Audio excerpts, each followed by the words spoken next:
Uma mulher americana, mãe de 2 filhos, teve um problema lá com o marido e eles divorciaram. Daí então, ela pediu ajuda para o governo americano. Falou, você tem como se me ajudar porque eu divorciei, estou precisando de uma ajuda? E o governo disse, sim, nós podemos ajudar, desde que você prove que você é mãe de 2 crianças. Aí você vai ter um auxílio. E para provar, ela teve que fazer um teste que é o teste do DNA. E ela foi tranquilamente fazer esse teste e veio o resultado. Resultado que ela não era mãe das 2 crianças dela. Então ela ficou pensando, será que meus filhos foram trocados lá na maternidade? O que aconteceu? E ela ficou desesperada, ficou muito triste, mas tocou a vida, continuou. E ela engravidou de um 3º filho.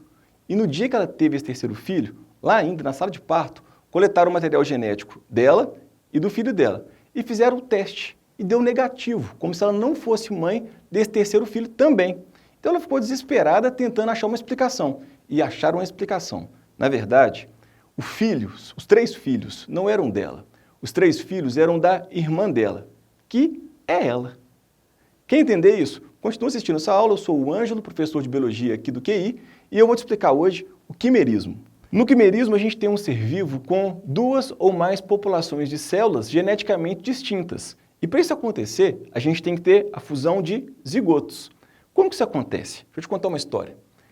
Uma mãe, por exemplo, ela engravidou de gêmeos dizigóticos, a Maria e a Ana. Então ela teria 2 crianças. Só que ao invés disso acontecer, uma coisa muito rara aconteceu, que vai ser a junção, a fusão. Vai grudar aqui a célula da Maria com a célula da Ana. Então a gente vai ter uma próxima fase do desenvolvimento embrionário, uma mórula com células da Maria e com células da Ana. A Mariana, de 2 pessoas, a gente tem uma pessoa só.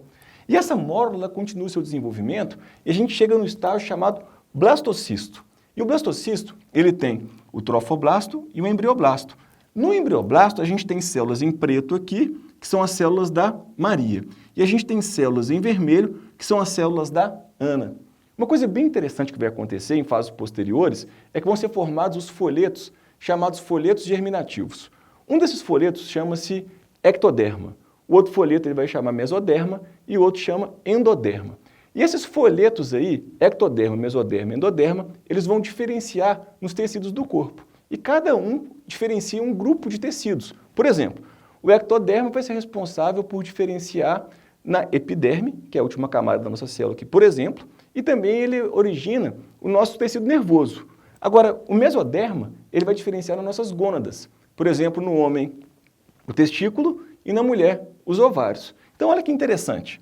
Essas células em preto aqui, que eram células da Maria, diferenciaram no ectoderma.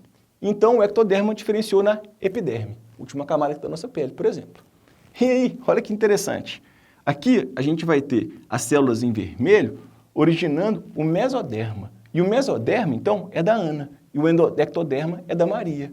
A epiderme, então, é da Maria. E o mesoderma vai originar o ovário, que é da Ana.